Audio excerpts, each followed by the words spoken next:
Ok, alors bienvenue à tous dans mon super live. En fait, pour être très honnête, j'étais pas du tout censée faire un live, mais quelqu'un m'a appelé et m'a fait commencer à lire mon article dont je vous parle tout le temps, Considération Kamit. Et c'est vrai que ça faisait déjà un tas de temps que je voulais vous faire la lecture de cet article, mais c'est un article super long, donc voilà. Et alors que j'en étais même pas encore au premier segment, la personne s'est endormie. Ce qui m'a fait dire que oui, il faut pas que je perde mon temps, il faut que je vous lise l'article quand vous pouvez l'entendre. Donc je vais le faire maintenant. Et comme ça, vous pourrez également le retrouver sur YouTube. C'est vrai que j'aurais pu faire directement la vidéo sur YouTube, mais bon, j'ai préféré faire comme ça. Voilà. Alors, je vais vous lire l'article Considération Kamit que vous pouvez retrouver sur mon site internet. C'est le tout premier truc que j'ai posté dessus. C'est un article qui est très long. Et il y a des moments où je vais faire des pauses pour faire des commentaires. Ces commentaires, bien sûr, ils ne sont pas écrits dans l'article. Donc, c'est bien si vous pouvez le lire par vous-même. Et de toutes les manières, vous faire vos propres avis et vos propres compréhensions. Voilà. Je vais donc commencer. On dit parfois de quelqu'un d'innocent qu'il est blanc comme neige. Pourtant, la neige n'est blanche que lorsqu'elle tombe. Une fois tombée au sol, la neige devient une boue glissante. Ainsi, la blancheur de la neige est relative à son stade lors de la chute. Cette pensée, comme tant d'autres, alimente mon esprit de réflexion. Afin de répondre à mes questions, mais aussi afin de partager le fruit de mes recherches et de mes considérations envers le monde, et plus particulièrement envers la cause Kamit, je pose cette première question. Qui nous fait croire que ce qui est blanc est propre ? Je vais maintenant vous demander quel objet chez vous devient blanc lorsque vous le nettoyez. J'imagine bien sûr que vous ayez quelques objets dont la couleur serait le blanc. Pour ce qui est de vos autres objets, ils ont simplement leur couleur. Rendre ces autres objets propres ne les rend pas blancs. Je ne vais pas prétendre m'interroger sur le fait qu'une forme de pensée existerait afin de nous faire penser que ce qui est propre est blanc et vice-versa.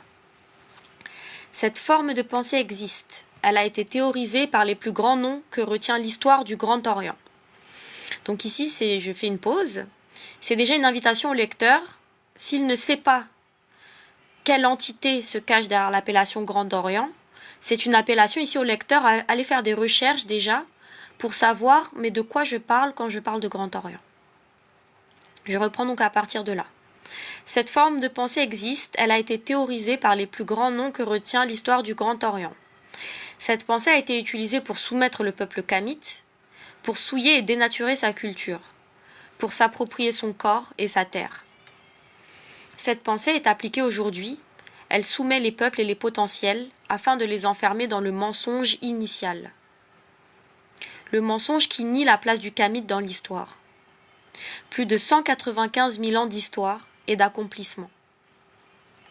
Je comprends maintenant en quoi des contre-vérités et contre-logiques nous sont apprises depuis le plus jeune âge. Je vais l'expliquer à mes frères kamites, mais aussi à nos frères leucodermes qui veulent savoir. Savoir que la matrice existe bel et bien. Elle est le mensonge du Grand Orient. Ce mensonge s'immisce à travers son récit nationaliste mythomaniaque, ses pseudo-religieux, son école, son capitalisme, sa sexualisation sans limite de la femme à tout âge, ses médias, du film au conte pour enfants. Je ne citerai pas tout dans cette phrase. Nous alimentons tous ce système chaque jour en lui offrant nos âmes, nos rêves, mais aussi nos espoirs d'enfants, en les tronquant contre une non-vie. Une non-vie parce que la vocation de l'être n'est pas accomplie. À la place, nous nous attelons à des actions illogiques et destructrices envers nous-mêmes, envers l'autre et envers le monde. Actions qui se substituent à l'ordre naturel. Je ne compte pas parler de façon abstraite. Il y a cependant des choses qui ne seront réellement comprises que des initiés. Pour les autres, initiez-vous. Je souligne ici que l'initiation consiste d'abord et en grande partie à s'instruire.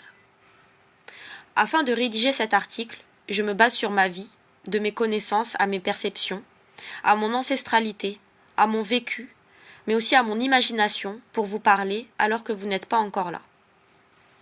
Je me base aussi sur mes attentes envers l'avenir, car ce n'est pas un espoir ni une gentille demande, mais bien une exigence pressante. J'exige la souveraineté de toutes les terres kamites. J'exige la justification des sciences, de l'histoire, aux mathématiques, à l'astrophysique, en passant par la médecine et l'agronomie, afin de rétablir le kamite en tant que pionnier dans tous ces domaines. Je dis bien dans toutes les sciences, que ces sciences soient justifiées et que les esprits de nos savants kamites brisent la loi de Stigler, afin que nos pères kamites soient enfin tous gratifiés au véritable titre de leurs accomplissements. Il est nécessaire que les kamites forment des jeunesses au recouvrement de Kama. Ce recouvrement est inestimable sur les points de vue humains, intellectuels, patrimoniaux, des richesses, des traumatismes, des falsifications, etc., subis par le peuple kamite. Définir tous les points de recouvrement pour les préjudices de Kama et de son peuple est un domaine en lui-même. Les kamites n'ont pas à renoncer à leur héritage. Ils n'ont pas à l'abandonner aux mains des falsificateurs. J'exige la mort du nègre et l'avènement du kamite. Que les kamites soient fiers de leur culture et de leurs héritages. Qu'ils n'aient pas peur, car leurs ancêtres leur parlent et les guident. Qu'ils n'aient plus de honte ni d'oubli à honorer le nom de leurs ancêtres. Qu'ils ne se sentent plus jamais lésés en raison de leur mélanine qui est leur salut. Que tous les kamites sachent qu'ils sont investis de la divine mélanine et qu'elle les honore chaque jour de ses bienfaits. Que les kamites soient unis et qu'ils n'en doutent pas. J'apporterai dans cet article les preuves que le peuple kamite est le réel peuple élu, s'il dut s'en être un. Effectivement, bien que né dans l'Éden, le kamite considère toutes les formes de vie. Ainsi, jamais il ne s'est revendiqué peuple élu, bien qu'il fût admiré et divinisé par les peuples locodermes dans les premiers temps de leur coexistence. La neurodécolonisation, par le biais de l'européologie, termes qui me viennent de grands et dignes combattants de la cause kamite, le cheikh Kovirek Miré et son élève Franco Lolia, me servira à déconstruire, je l'espère, les fausses idéologies de vos esprits, mais aussi du mien. C'est tout ce qu'elles sont. De vulgaires idéologies racistes, grâce auxquelles aujourd'hui encore, notre peuple est divisé, alors que nous ne formons en réalité qu'un seul et même peuple, le peuple kamite. Nous sommes les possesseurs de la divine mélanine. Nos ancêtres lui ont donné le nom de Ka divin. Notre histoire nous a été mentie, volée, on nous y a rendu hermétiques. Cependant, cette ère de mensonge dont nous nous battons au prix de nos vies pour la voir se terminer et qui dure déjà depuis plus de 3000 ans, est bien moins longue que la période de règne et de grandeur de notre peuple kamite. Le peuple qui le premier a marché sous Amon-Ré et qui fut le premier à le rencontrer et le définir. Cette énergie de rayonnement personnifié est le disque solaire. Le peuple qui, bien qu'ayant été massacré de façon inestimable depuis les premières invasions barbares jusqu'à nos jours, rit, chante, danse, crée et éblouit encore aujourd'hui par son génie, par sa ténacité, par son haut potentiel génétique et par son caractère sacré, en le fait qu'il ait survécu à ce qui pourrait être comparé à un enfer après qu'on lui ait retiré son paradis. Alors, qui nous fait croire que ce qui est blanc est propre? Ce sont les mêmes personnes qui ont un intérêt à gommer la véritable place du kamite de l'histoire. Admettre cette place et cette histoire, ce serait reconnaître que leurs histoires ne sont que de vulgaires mensonges. Ce serait admettre que ces gens n'ont jamais eu la place qu'ils revendiquent et qu'au contraire, ils n'ont toujours su agir qu'en barbares. Je parle des ancêtres de ceux qui aujourd'hui constituent les identités occidentales et orientales. Je parle de leurs descendants qui aujourd'hui perpétuent ces fonctionnements et en bénéficient tout en se sentant légitimés dans leur comportement tandis que le kamite ignore son identité et a honte de l'image du nègre qui lui est accolée. Donc là, merci beaucoup à tous ceux qui sont là, qui soutiennent. J'ai déjà reçu des restrictions. Visibilité restreinte pendant 10 minutes. Je vais dire que c'est pas vrai. Voilà. Bon, j'ai reçu un truc de visibilité, mais je sais pas pourquoi. En tout cas, voilà. Donc là, je vais continuer à répondre dans la suite de l'article à la question « Qu'est-ce qui nous fait croire que ce qui est blanc est propre ?» Donc là, d'abord, je vous ai répondu dans cette première partie. Je vais continuer à répondre dans une deuxième partie. Laissez-moi juste fermer la porte. Parce qu'il y a du bruit là-bas. Voilà. Alors. Qui nous fait croire que ce qui est blanc est propre? Ce sont ceux qui falsifient les sciences et les évidences. Les idéologues, afin de manipuler les masses. Ces idéologues sont les pseudo-savants de la chrétienté et de l'islam, qui ne défendent que les mensonges et les falsifications, sous le couvert de bonnes paroles religieuses. De fait, nous ne sommes pas en mesure de comprendre des faits scientifiques, car la présentation qui nous est faite de ces faits est biaisée. Voici 2 exemples de ce que j'avance.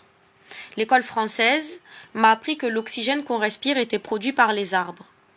C'est à l'âge de 28 ans que je découvre la vérité. L'essentiel de l'oxygène produit provient de l'océan. Aujourd'hui, on nous balance ça comme un fun fact, lorsque réellement il nous appartient de nous questionner sur le but réel de tels mensonges de la part de l'éducation française. Heureusement, le professeur Jean-Paul Pougala possède des éléments de réponse. Ceci est fait dans l'unique but de mettre un frein au développement de Kama. Je vous invite ici à écouter son allocution à la librairie Tamery Samatawi. J'admets ne pas être d'accord avec lui sur la place qu'occupent les arbres dans nos sociétés kamites, mais je ne nie pas l'imminence des thématiques que ce professeur soulève. Deuxième exemple, l'école française m'a appris que certaines espèces d'animaux étaient naturellement hermaphrodites, comme par exemple l'escargot. Ce n'est pas entièrement faux, mais il s'agit d'un phénomène qui touche certains individus et non pas la totalité des gastéropodes comme on me l'a appris par le passé au sein de l'école française. C'est à l'âge de 28 ans que je découvre les études immondes et inquiétantes sur la féminisation des espèces et l'impact sans cesse nié des œstrogènes sur la faune et la flore. Les escargots n'ont pas une recrudescence d'individus hermaphrodites parce que c'est leur nature, mais à cause de l'impact des activités de l'homme sur leurs organismes. Les espèces sont ainsi transformées, crapauds, poissons, alligators, etc. Et dans ce processus, ces espèces n'arrivent plus à se reproduire, ce qui mène peu à peu à leur extinction. Contrairement à ce que l'on voudrait nous faire croire, car possédant des caractéristiques sexuelles doubles suite à une féminisation par les hormones. Nous, les humains, constituons une part de la faune et sommes de fait soumis aux mêmes problématiques. À quoi servent de tels projets? Nous sommes en droit de nous demander par exemple pourquoi utiliser la cyprine depuis les années 1970 dans des expériences dégoûtantes qui visent à faire violer des hamsters mâles anesthésiés recouverts de cyprine par d'autres hamsters mâles. Ce que j'écris est fou et répugnant, n'est-ce pas? Il s'agit de la pure vérité. Voici ce que le Grand Orient qualifie de science et de préoccupation scientifique lorsque compter le nombre de spermatozoïdes des hommes de la population, après avoir été avertis de la diminution de ce nombre à cause des effets des œstrogènes, n'est pas pour eux d'un intérêt scientifique. La population mondiale doit être consciente de ces faits. Merci beaucoup, Yang, merci. Je rappelle ici dans quelles conditions Cheikh Anta Diop, lui-même élève de l'école française depuis son Sénégal natal, apprenait dans cette même école que son propre pays n'était pas le sien et qu'il était un immigré au sein de celui-ci. De telles aberrations ne l'ont pas empêché de devenir le savant qui nous inspire encore de nos jours. Donc là, je reprends encore à la question, cette partie est finie, je reprends encore à la question qui nous fait croire que ce qui est blanc est propre. Ce sont ceux qui nous vendent des crèmes et des médicaments en prétendant que c'est bon pour nous. alors qu'ils savent pertinemment qu'ils pillent les trésors de la nature, en ne restituant qu'un faible pourcentage de leur potentiel de guérison pour les mélanger avec des produits toxiques qui empoisonnent et étouffent les peaux. Les médicaments sont des constructions chimiques honteuses qui ont pour but réel d'affaiblir la population et sa descendance sur le long terme, en nous soumettant à l'influence des lobbies pharmaceutiques. Il faut comprendre que ces pharmaceutiques et pseudo-médecins, gratifiés par et sous le contrôle de l'OMS, ne soignent que les symptômes des maladies et pas les maladies en elles-mêmes, qui dans le meilleur des cas sont vaincues par l'immense potentiel de nos corps humains et de nos psychés. Autrement, ils font reculer les maladies de façon tellement invasive pour le corps que c'est le traitement lui-même qui tue la personne. Voici encore de graves crimes contre l'humanité commis par ces représentants leucodermes, leur système et leur culture, mais aussi par les Africains ou nègres qui, ignorant de leurs propres histoires, perpétuent et donnent du crédit aux manières des colons et de leurs descendants, qui pourtant ont démontré à chaque occasion possible qu'ils n'avaient pas à cœur le sort de l'humanité, mais uniquement leur profit personnel. Si nous sommes bien anesthésiés, nous pouvons même mourir sans trop de douleur. Je veux rendre à nos ancêtres kamites ce qui leur appartient du rang de la médecine. J'invite le peuple kamite à pratiquer un ménage entre les pratiques interventives qui sont du ressort de la médecine réelle, en plus d'être un héritage de l'Égypte antique, et les dérives du peuple leucoderme en vue de vendre des médicaments et des traitements assassins qui dénaturent le corps et l'esprit, même contre de simples boutons. Donc cette dernière phrase est une référence au traitement Roaccutane, parce que lorsque j'ai passé mon examen de secrétaire médical, j'avais rendu un mémoire donc pour valider sur ce sujet-là, le traitement Roaccutane. Donc vous verrez quels sont les effets du traitement Roaccutane, vous verrez. Et le début de la phrase, quand je parle de l'héritage de la médecine réelle en ce qui concerne les pratiques interventives, notamment chirurgicales, ainsi que la connaissance du potentiel des plantes pour soigner, tout ça effectivement ça vient de l'Afrique, ça vient de Kama, et en ce qui leur reste de sources documentées, écrites, c'est-à-dire qu'il y a des papyrus de médecine qui existent, hein. Ces papyrus existent à des temps antérieurs aux religions abrahamiques, donc il faut quand même le souligner, et à des époques plus tardives, les Blancs, eux, ils mangeaient des momies, d'accord? Donc voilà où était à peu près leur médecine quand nous, on faisait déjà des opérations chirurgicales du cerveau. Voilà, et qu'on avait déjà des outils médicaux, qu'on avait déjà défini l'aseptisation, c'est-à-dire les règles de stérilisation, de propreté à avoir avant une opération, et voilà, dans l'espace opératoire, voilà. Donc, toutes ces choses-là, vous pouvez retrouver notamment dans l'ouvrage de Bwemba Bong, d'accord? Non, excusez-moi, c'est pas Bwemba Bong. Vous pouvez retrouver dans l'ouvrage de Kwadodo Bachelot, excusez-moi. Donc, Kwadodo Bachelot, dans son ouvrage où il détaille, il montre même beaucoup d'images sur l'origine de la médecine depuis le royaume de Kemet. Voilà. Donc je continue. Toujours là je renvoie, donc c'est la fin de cette partie. Je renvoie à nouveau à la question, qu'est-ce qui nous fait croire que ce qui est blanc est propre? Je vais toujours répéter, hein. Ce sont ceux qui nous représentent et qui sont censés nous protéger, notre gouvernement. Comme le capitalisme a pris le pas sur les ordres religieux à notre époque, je peux affirmer que ce sont nos propres gouvernements qui instaurent et légitiment ces pratiques que je qualifierais d'inhumaines, de barbares et de criminelles. Nous le constatons tous les jours lorsque ces gouvernements, qui protègent avec toute la véhémence possible leurs récits nationalistes et les noms des assassins qu'ils ont érigés en héros, s'écrient aux crimes contre l'humanité lors des génocides des peuples leucodermes qu'ils ont eux-mêmes orchestrés, tout en restant dans l'indifférence devant la souffrance des peuples kamites qu'ils exploitent, délogent, dénaturent et tuent dans le but de les piller et d'asseoir leur prétendue souveraineté sur ceux qu'ils ont choisi de qualifier et de considérer en nègres. Bien sûr, je précise que dans cet article, quand j'utilise le mot nègre, je l'utilise dans sa version tardive. Salut Payne, n'hésite pas à monter. Je n'utilise pas dans la version du nigus, qui était la version antérieure au mot, parce que là, on parle d'un roi et de la plus haute version d'un humain qui puisse exister. Voilà. Je reprends. La réflexion que je vous offre peut être interprétée selon les codes de compréhension de l'école du blanc ou selon la lecture analytique de l'école du Peul. C'est le vétérinaire Aboubacar Ly qui définit ces écoles. Ces deux écoles sont interdépendantes et profondément connectées, bien que pas amourachées l'une de l'autre. Tout ceci dans l'immense logique et l'architecture parfaite de notre univers. Il vous appartient en tant que lecteur de choisir votre mode de compréhension ou bien de tous les appliquer afin d'étendre votre vision sur le sujet. Le sujet d'ailleurs, quel est-il? La renaissance de Kama à travers l'éveil du peuple kamite. Voilà de quoi il s'agit. Donc, je vais continuer. C'est juste que j'ai à nouveau reçu une restriction de 10 minutes. Parce qu'ils ont dit que mon live était de mauvaise qualité, quoi. Putain. Voilà.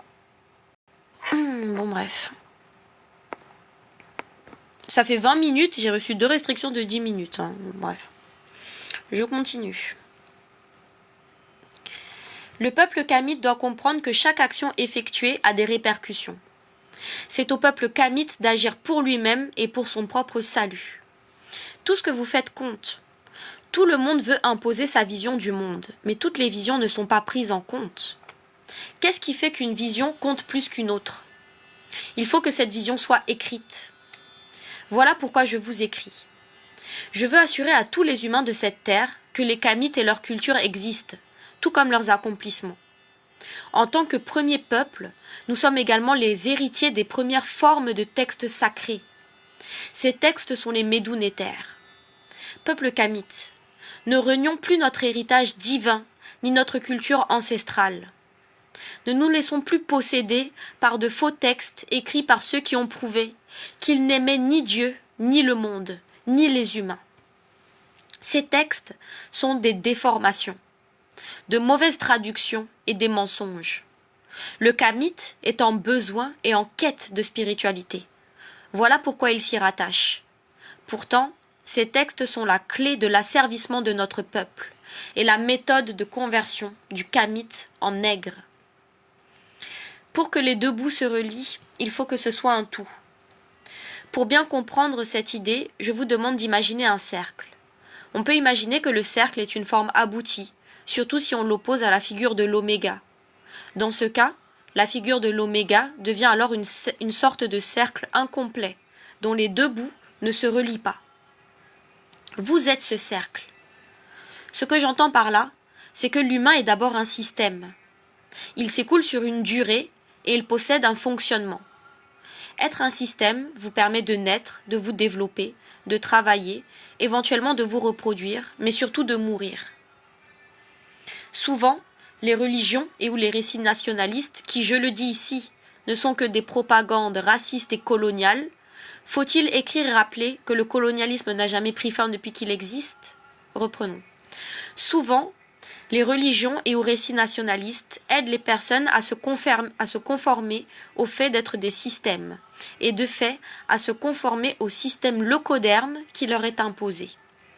Avant de poursuivre, je veux vous poser la question suivante. Quelle est la valeur de votre naissance? Cette question n'est pas anodine. Chacun peut y répondre à sa façon, la notion de valeur étant elle-même d'abord subjective. Ce que je me demande, c'est si vous connaissez l'essence de votre nom.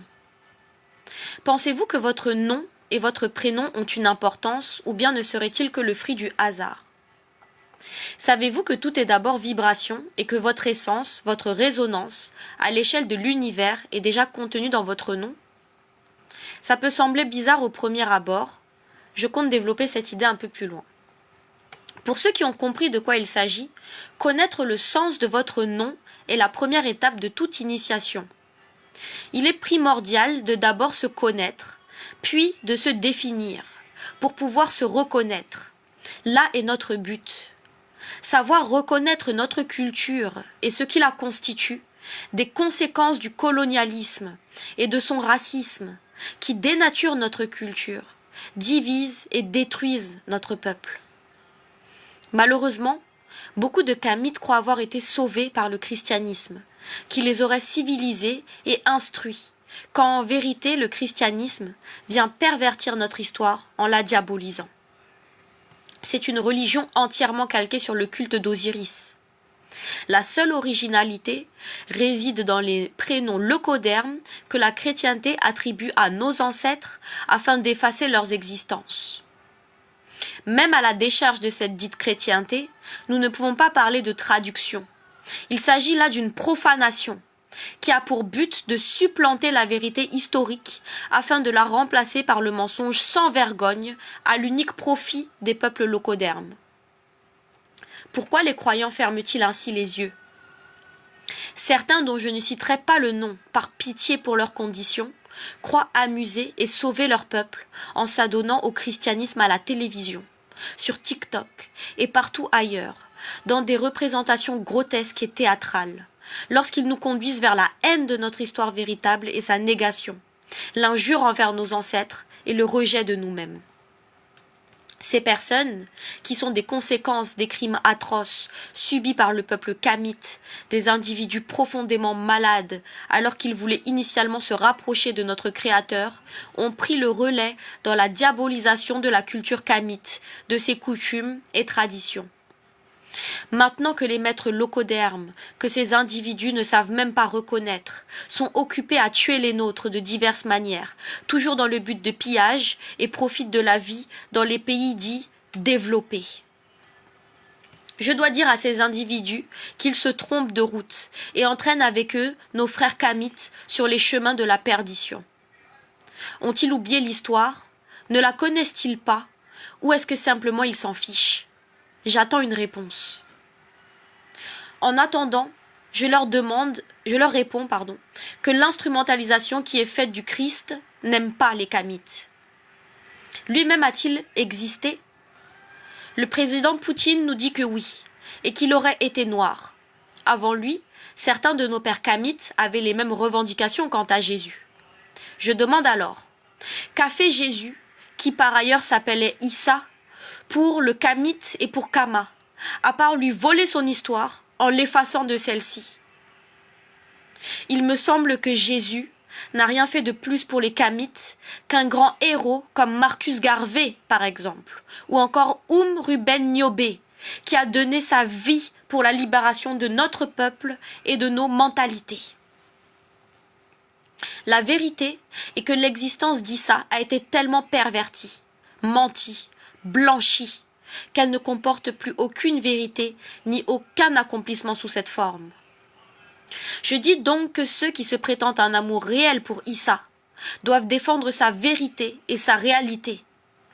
Au lieu de ça, nous voyons les Africains, plus que tout autre, défendre leur maître leucoderme et le système qui les a servis depuis plus de 3000 ans, en prétendant qu'il s'agit de dévotion envers la chrétienté. Ce sont des mensonges et le fruit d'un savant dressage de la part des peuples leucodermes envers les populations kamites. Je dois informer ces individus que notre Créateur n'est pas un fou. C'est bien de lui que nous détenons la raison, la logique et les sciences. Ceux qui combattent la science et l'histoire pour ne parler et ne défendre que des mythes et des fantaisies qu'ils ne sauraient ni expliquer ni reproduire sont des pitres, rien d'autre. On ne peut pas les qualifier d'individus qui aiment Issa. Ils n'aiment que le mensonge et l'exploitation par le leucoderme qui est faite de son existence, au mépris de toute réalité, de tout amour-propre envers eux-mêmes, envers leur peuple et envers leurs ancêtres. Ils nous privent de toute forme de vérité, sous le couvert de l'amour du Christ, et se donnent en spectacle, alors qu'avec toute cette énergie et tout ce charisme, ils pourraient grandement contribuer à la restauration de l'histoire de leur peuple, mais également à la restauration et à la protection de leur pays. Parler de nos pays sous les appellations Côte d'Ivoire, Cameroun, Mali, par exemple, est un sacrilège et me répugne au plus haut point. C'est une honte. Il ne s'agit en aucun cas du nom de ces endroits. Notre histoire a été morcelée, au point qu'aujourd'hui peu de Kamites, d'Africains et de Nègres connaissent les noms véritables de leur pays. Après plusieurs mois de recherche, je suis incapable de prononcer le vrai nom de mon pays maternel. C'est un nom qui nous est inconnu parce qu'il nous a été arraché par les envahisseurs barbares des peuples locaux d'Hermes. Donc quand j'avais écrit ça, j'en étais à plusieurs mois de recherche, ça fait aujourd'hui plus de 2 ans et que je n'ai toujours pas retrouvé le véritable nom du Cameroun parce que c'est une histoire qui nous a été arrachée par ces peuples blancs et arabes. Voilà. Nous ne connaissons et n'utilisons que des appellations coloniales, sans peine pour nous-mêmes ni pour nos ancêtres. Qui parmi nous s'en offusque, se refuse à le faire ou en pleure. D'autres pensent avoir été sauvés par l'islam. Je leur réponds que leurs maîtres arabes étaient auparavant des chrétiens. Il ne convient pas de croire en une version si tardive et détournée à tel point du culte d'Osiris qu'elle en devient un culte isphétien. Pourtant, je tiens à marquer la différence entre Allah, qui est une incarnation de Dieu sous sa forme de vent, une force indomptable qui suit une course folle sous Amon-Ré, un avatar, entre la religion musulmane, qui est un mensonge farouche et tenace, mais qui s'essouffle peu à peu, les Arabes de l'époque étant obligés de trouver un moyen de s'échapper de l'esclavage et de la barbarie qui régnait alors sur les terres qu'ils occupaient, et entre les musulmans, qui eux sont des croyants, avec tout ce que ça implique. Ces derniers ne sont pas des connaissants dans l'assurance de leur savoir, mais des idéologues qui se basent sur des fables, des mésinterprétations et des mauvaises traductions. Ils sont manipulés et incités à l'erreur en dépit de leur bonne foi et de leur désir de s'unir à Dieu par ceux qui aiment l'argent et défendent le mensonge. Le kamite n'est pas stupide. Ne se rend-il pas compte qu'il célèbre le massacre de ses ancêtres et la haine de lui-même, de son langage et de toute sa culture kamite dans tout acte de célébration islamique? Ces kamites veulent-ils alors tout simplement devenir arabes?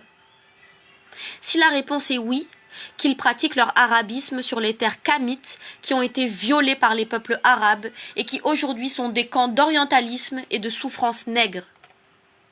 Je les avertis pourtant que leur gène restera kamite. Kama est un lieu de culte et de culture kamite. Ceux qui en doutent sont des envahisseurs. L'islam fait croire aux kamites que l'histoire de Kama commence au moment où l'islam arrive sur notre terre. C'est faux. Le peuple kamite a vécu pendant plus de 180 000 ans sans la présence du loco d'Hermes. Les pratiques de l'islam sont des versions amoindries et arabisées des cultes réels pratiqués par nos ancêtres. Pire encore, elles en sont même une version satanique qui ne profite et n'aime que les peuples d'Orient. Ainsi, ces peuples doivent garder leurs pratiques pour eux. Autre chose, si ces peuples, comme ils le revendiquent aujourd'hui à travers leur religion, aiment réellement leur Dieu, comment peuvent-ils eux-mêmes valoriser que c'est un Dieu qui est incapable de créer de la place pour tous et qui leur dicte d'aller tuer et piller les terres de leurs voisins? C'est une insulte que ces peuples proclament d'eux-mêmes contre leur vision de Dieu. L'islam et ses partisans prétendent également qu'ils sont une religion de paix et qu'ils se sont installés sur les terres kamites dans la paix. C'est faux. Nous trouvons des traces de la vérité dans de nombreux ouvrages, dans les étymologies et dans l'étude du monde moderne. Je vous invite à lire la Traite orientale, qui n'est qu'un triste exemple de ce qu'ont été ces périodes. Excusez-moi, je suis un peu enrhumée. L'islam n'est une religion de paix que pour les musulmans de 2024 qui ont choisi d'oublier leurs ancêtres kamites, torturés et massacrés, convertis de force, ainsi que tous ceux qui se sont battus pour repousser l'envahisseur de nos terres et protéger notre culture kamite. L'islam n'est une religion de paix que pour ceux qui aujourd'hui encore oublient nos enfants mariés de force et mis en esclavage de tout type, des femmes violentées, violées et mariées en polygamie, au nom et par des partisans de cette même islam. Pour les autres, nous la voyons pour ce qu'elle est. Une construction tardive, un mauvais manuel d'économie, un récit fantasmé du peuple arabe pour s'inventer une place qu'ils n'ont pas dans l'histoire, ainsi qu'un statut, une insulte à notre Créateur, à son fonctionnement et à sa bonté. Enfin, l'islam est une légitimation de l'orientalisme. L'orientalisme est une construction leucoderme. Il s'agit d'une appropriation culturelle qui vise à effacer le kamite de son apport culturel de l'histoire. Dans les zones les plus nègres, l'orientalisation est ce que l'on obtient dans le processus de blanchiment physique de la population en vue d'occidentalisation sous le prétexte de la mondialisation. Ainsi, cette orientalisation ou orientalisme conserve des pans de la culture kamite, mais sans le créditer et en le reléguant à la place de nègre. Les Arabes s'appropriant leurs vestiges après modification afin de correspondre au narratif qu'ils ont créé. À notre époque, les populations le font de façon naturelle, ces comportements ayant été inscrits dans leur chair.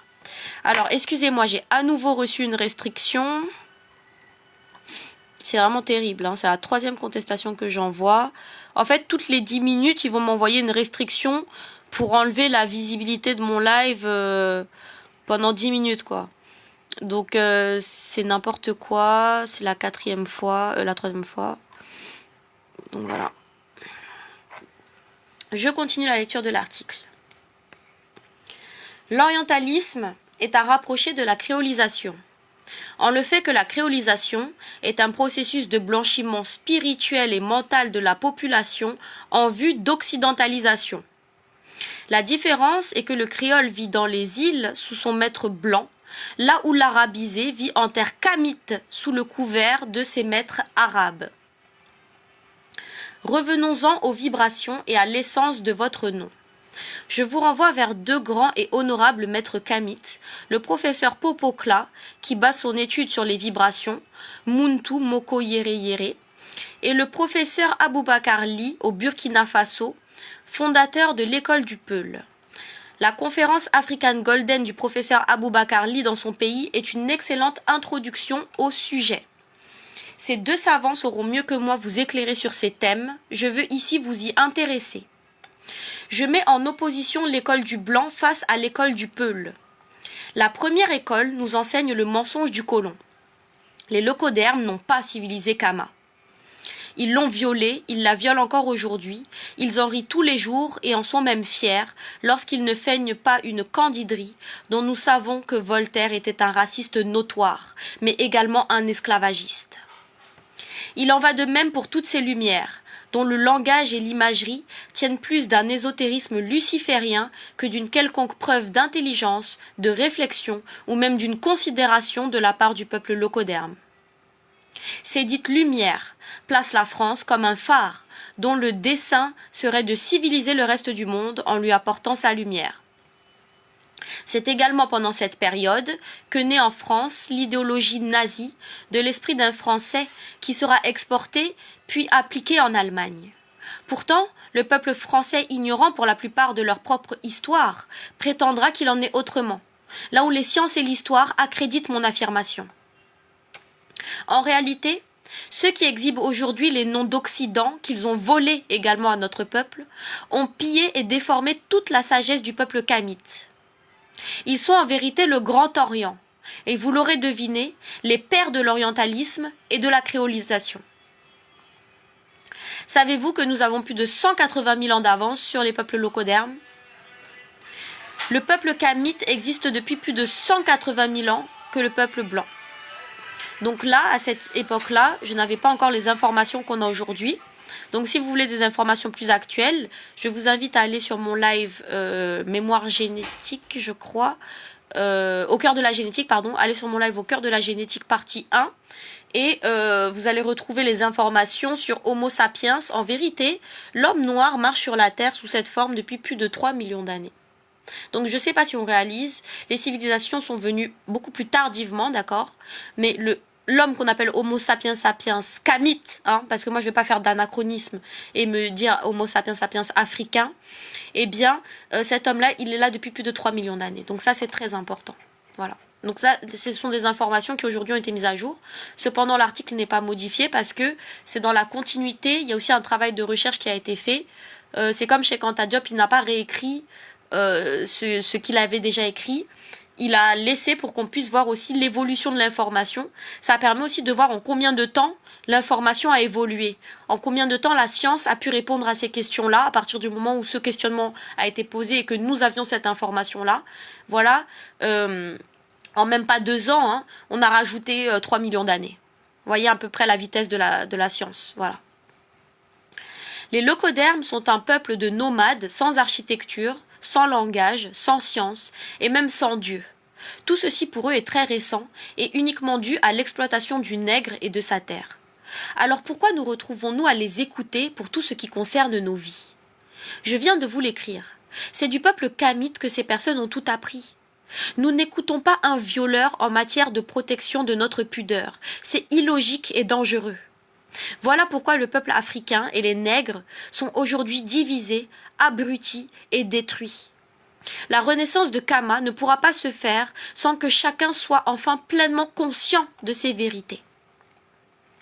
Je vous invite à écouter le feu professeur Kalala Omotunde sur tous ses propos, ainsi bien sûr, encore et toujours, sur la plupart des sujets de ce type, le professeur Sheshkovi Rekmire, mais aussi ses professeurs, nos plus grands savants kamites, après le grand Imhotep, le professeur Théophile Obenga, ancêtre vivant, qui lutte toujours pour notre cause, et le professeur Cheikh Anta Diop, qui scintille au sommet de la pyramide de la connaissance. Ces faits doivent être connus et reconnus par tous les kamites. Je vous demande d'en parler autour de vous, à tous ceux à qui vous le pourrez, après vous être assuré que ce que j'ai écrit ici est vrai. Je ne suis pas alarmiste en disant que la survie de tout notre peuple kamite en dépend. Je demande aux Osiris, qui sont des métaphores servant à décrire des éléments chimiques, qu'il ne soit pas trop tard, et que mes mots puissent vous toucher, vous faire comprendre, vous faire agir et changer. Pour les plus belliqueux qui lisent cet ouvrage, aux adeptes de la honte qui voudraient me contester sur ces faits, j'avance que le caractère nomade des populations leucodermes est déjà établi et reconnu par la communauté scientifique de façon mondiale. Autrement, je demande des vestiges architecturaux de ceux que vous appelez vikings et gaulois. Nous savons qu'à la différence des putois, les ancêtres des leucodermes vivaient dans des huttes. Celles-ci constituent de piètres constructions que l'on peinera à rapprocher même de nos constructions kamites les plus archaïques. Même les bateaux que ces peuples leucodermes ont utilisés pour leur pillage génocidaire ne sont pas du fait de leur ingénierie. Il s'agit de connaissances kamites que les Arabes ont vendues à leurs parents leucodermes. Je veux aujourd'hui apprendre et rappeler au peuple arabe que si un de leurs parents est bien leucoderme, l'autre est kamite. Quel enfant sacrifie, pille, vend et viole son parent? Nous en avons l'exemple.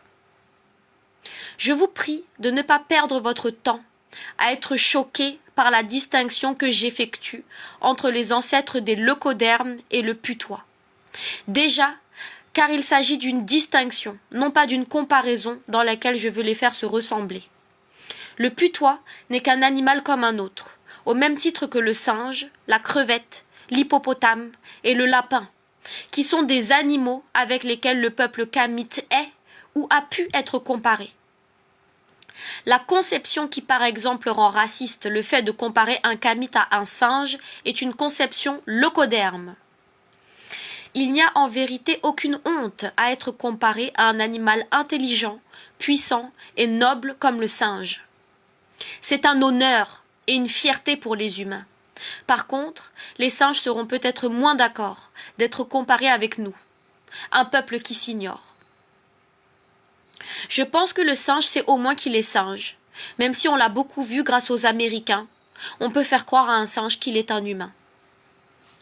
Le jour où l'animal se rend compte de la supercherie, car il se rend compte qu'il est brimé, le singe qui pensait qu'on l'aimait comprend qu'il n'a pas le même rang que son maître auto-désigné humain.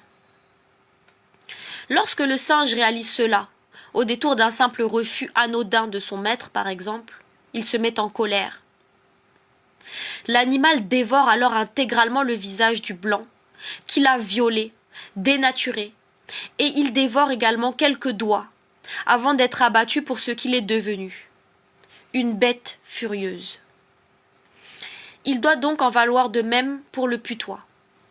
Cette distinction effectuée ne doit pas vous choquer. Nos ancêtres kamites ont bâti sous le soleil de leur terre, protégés par leur divine mélanine, plus de 195 000 ans de civilisation. Tout ce que nous voyons autour de nous, tous les jours, est l'héritage direct de leur savoir, de leur savoir-faire et de leur dextérité. Sachez que les châteaux forts et les murailles des leucodermes ne sont que de pâles copies de ceux que nous trouvons en terre kamite, qui ont été bâtis par des kamites mis en esclavage par les leucodermes. Ces vestiges, toujours présents sur nos terres, nous sont présentés comme étant du fait de l'érosion. Voici comment, dans ce processus d'abrutissement de sa propre population, les leucodermes entraînent les Africains avec eux. Il en va de même pour la fondation de l'Europe. Elle est kamite. Europe est d'ailleurs le nom d'une femme kamite kidnappée et violée par les ancêtres des Européens leucodermes, les premiers Européens étant quant à eux possesseurs de la divine mélanine et à la base de la construction du continent européen. Donc ici, l'histoire à laquelle je fais allusion, c'est l'histoire de Europe, la sœur de Cadmos, qui aurait été kidnappée par Zeus et qui va donner son nom au continent européen. Je fais également allusion au grand remplacement dont parle Kalala Omotunde, qui dit que, mais avant l'âge de bronze, d'accord, donc vous allez regarder sur des petites frises chronologiques, c'était quand l'âge de bronze, Kalala Omotunde dit que, mais avant l'âge de bronze, il n'y avait que des noirs en Europe. Et il dit que tous les Européens blancs actuels, tous les gens là qui disent français de souche, ils datent de la migration, d'une migration qui vient de l'âge de bronze, de la dernière migration de ces gens-là, des Yamnaya Ixos de l'âge de bronze. D'accord ? Donc voilà, c'est ça le consensus scientifique au jour d'aujourd'hui, et ce consensus, il est même blanc. Donc si eux-mêmes ils en viennent à dire ça, c'est que voilà, peut-être qu'au final il y avait plus d'étrangers scientifiques et que le message a réussi à passer malgré tout. Parce que les gens qui nous donnent ce message, ça ne leur arrange pas trop ce message. Donc vous me direz, voilà, en tout cas voilà à quelle histoire je fais allusion pour ceux qui auraient du mal à retrouver les références. Mais j'ai fait le test plusieurs fois. Normalement, tout ce que je dis, toutes les références, on peut les retrouver. Voilà. Donc, ces peuples kamites, encore une fois, sont exterminés par les envahisseurs barbares qui, en volant leurs terres, volent leur nom et modifient leur histoire pour s'y donner un beau rôle. Peut-on dire que ces personnes honorent et aiment Europe, notre mère, lorsqu'ils la revendiquent? Je pense que le traitement fait aux Africains qui osent vivre en Europe répond à la question. Les pauvres fous, qui tentent encore de s'en défendre, nous parlent de peuples aliens, qui auraient bâti les pyramides, et d'autres vestiges. Car encore une fois, croire qu'un alien a tout construit est plus excitant pour ces parodies d'individus que de reconnaître que le kamite était là en premier, doté d'une intelligence et d'une dextérité folle, afin de matérialiser son potentiel intellectuel dans son espace de vie. Pour les plus comiques d'entre vous qui voudraient me parler des Celtes et de leurs vestiges, le professeur Omotunde a déjà répondu à la question. Il s'agit là de constructions kamites. Il est regrettable que l'humanité préfère croire aux fables, quand l'intelligence kamite, qui oui, tient du génie inégalé. J'avance que l'humanité leucoderme était sans langage, parce que l'humanité kamite est à la source de tous les langages et de tout support papier, mais aussi rocheux, osseux, de boiserie, j'en oublie et j'en passe. À cette époque, je ne connaissais pas Nova 1. Donc 2 ans après, je peux réaffirmer ça, encore même tellement de manières différentes. Je peux encore affirmer ça. Voilà. Le professeur Cheikh Anta Diop, un génie pluridisciplinaire, qu'aucun savant n'a pu jamais un jour égaler, a mis en évidence la parenté des langues indo-européennes et négro-africaines. La France s'est évertuée à salir son image et à le discréditer sur le point de vue médiatique toute sa vie et à longtemps après sa mort, au mépris de la science et de toute décence humaine, au mépris de la science et de toute décence humaine. Ils n'ont jamais pu le contredire scientifiquement. Le professeur Dibomba Mbok, qui s'inscrit dans les pas de Cheikh Anta Diop en poursuivant son travail, continue avec d'autres de prouver la véracité de ces dires en proposant une méthode de vocalisation des hiéroglyphes basée sur les langues négro-africaines, elles-mêmes héritées des langues négro-kémites. Cette méthode est la méthode Kuma. Donc, quand ici on dit que c'est bien les langues négro-africaines, vous comprenez qu'avec l'invasion de ces gens, on ne peut pas dire langue africaine. Parce que sinon ils vont encore se revendiquer là-dedans, comme ils ont déjà voulu faire croire que c'était eux les Égyptiens. Vous voyez? Et quand aujourd'hui on dit qu'on est kamites, vous voyez bien qui vient nous faire chier tous les jours sur nos panels, dire qu'ils sont des kamites, venir parler des kamites, dire ce que devraient dire les kamites, dire ce qui ne va pas chez les kamites, d'accord? Alors que eux, quand on les regarde, ils sont des blancs et des arabes. Donc on les regarde et on se demande encore, mais de quel droit est-ce qu'ils viennent sur nos panels pour nous dire de telles choses en fait? Voilà. Je continue. Comprenez-vous ce que cela veut dire? Il est culotté de parler d'appropriation culturelle à un Africain. C'est uniquement possible parce que celui-ci ignore sa propre histoire. La France n'a-t-elle pas honte de mentir à sa population en situant la naissance de l'écriture en Mésopotamie, faisant d'elle-même et de son peuple la risée du monde sur le plan culturel et scientifique? Avec de telles idéologies, la prétention de l'État français à produire un quelconque esprit scientifique à l'issue de son instruction mensongère est caduque. Comme la science des Français ne repose pas sur le principe de la cohérence scientifique, mais sur le mensonge, l'exotérisme et l'idéologie raciste, j'estime que la France n'est pas apte à fournir un quelconque expert dans tout domaine scientifique à l'issue de son piètre apprentissage. Les langages, créés par les kamites, langages développés suite à leur observation du monde, de ses sons, de ses vibrations, leur ont été volés par ce qui correspond à l'identité arabe de l'époque, puis ont été offerts à ceux qui deviendront les chrétiens. Ce sont ces langages qui sont à la base des premiers textes sacrés de l'humanité, les Médounétaires. Le peuple locoderme, qui utilisait un langage simplifié, calqué sur les nôtres, s'est servi de tous ces textes de sagesse kamite afin de créer des religions, outils de la propagande, de la ségrégation et du mensonge. Sans tous ces vols et tous ces mensonges, je l'affirme, le judaïsme, le christianisme et l'islam n'auraient jamais existé. Ces religions n'existent et aujourd'hui encore ne subsistent que sur la négation du kamite et de sa place dans l'histoire.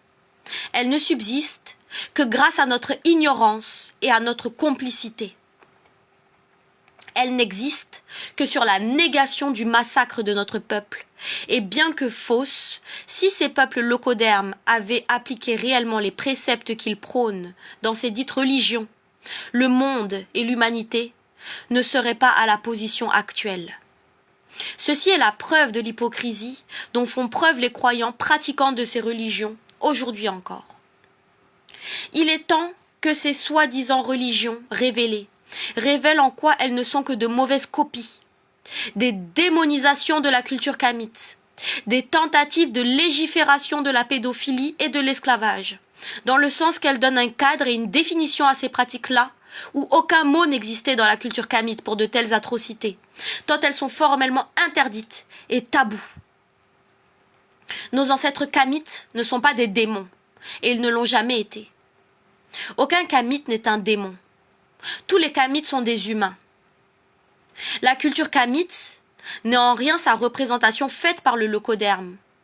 C'est une culture basée sur les sciences et sur la compréhension de l'univers, mais aussi de l'humain et de sa place au sein de l'univers, son rôle, sa mission, sa fonction. C'est une culture qui respecte la vie sous toutes ses formes et qui vise à perfectionner l'humain par le travail, la rigueur, les efforts, mais aussi le talent naturel induit par les vocations individuelles.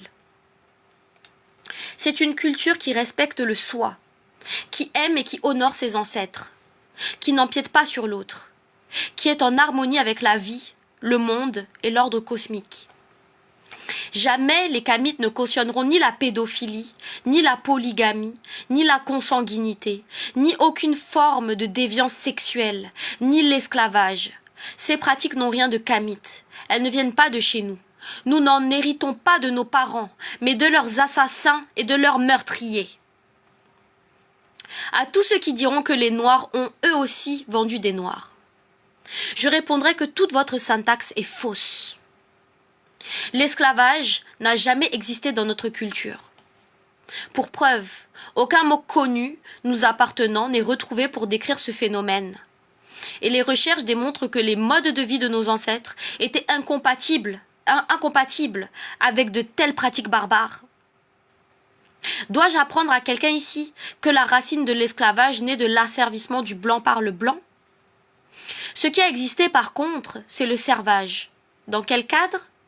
Les barbares, lorsqu'ils étaient attrapés après avoir volé, kidnappé, violé des ressortissants kémites sur leurs terres kémites, ou bien lorsqu'ils déambulaient sur ces mêmes terres sans droit de le faire, devaient effectuer des travaux d'intérêt généraux comme pénitence. Ces travaux avaient une durée définie, proportionnelle au crime commis. Les coupables étaient également rémunérés, bien que sous punition judiciaire. Les coupables pouvaient même être logés le temps qu'ils servaient leur peine. Ainsi, après une journée de travail, ils pouvaient rentrer chez eux. Voici comment nos ancêtres kamites pratiquaient la justice et invitaient à la réinsertion.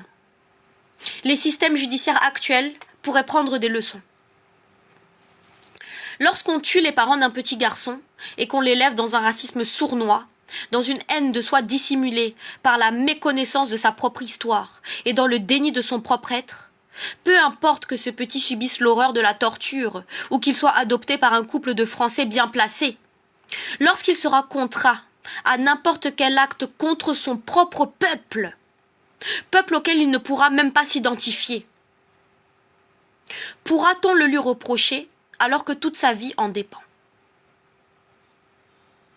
Je ne dis pas ici qu'il faut pardonner les traîtres à notre peuple.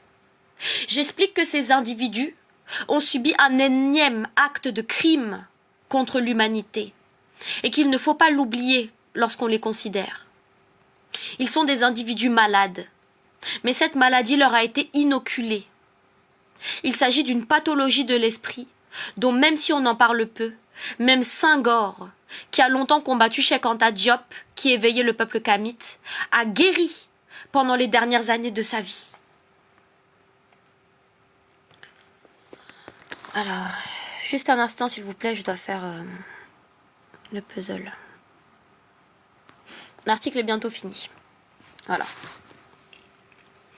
Constatez le cadre dans lequel sont formés puis placés ces dirigeants de paille de la putride France-Afrique, couple forcé avec l'État français dans le rôle du pervers narcissique assassin, permet de remarquer la récurrence d'un système de reprogrammation de l'être créé au temps de l'esclavage admis et poursuivi à notre époque de zombieisme volontaire. Tout ceci repose sur le fait que le kamite ne connaît pas sa propre histoire. Pire encore, cette histoire le répugne, elle l'effraie, elle ne l'intéresse pas, elle ne l'atteint plus.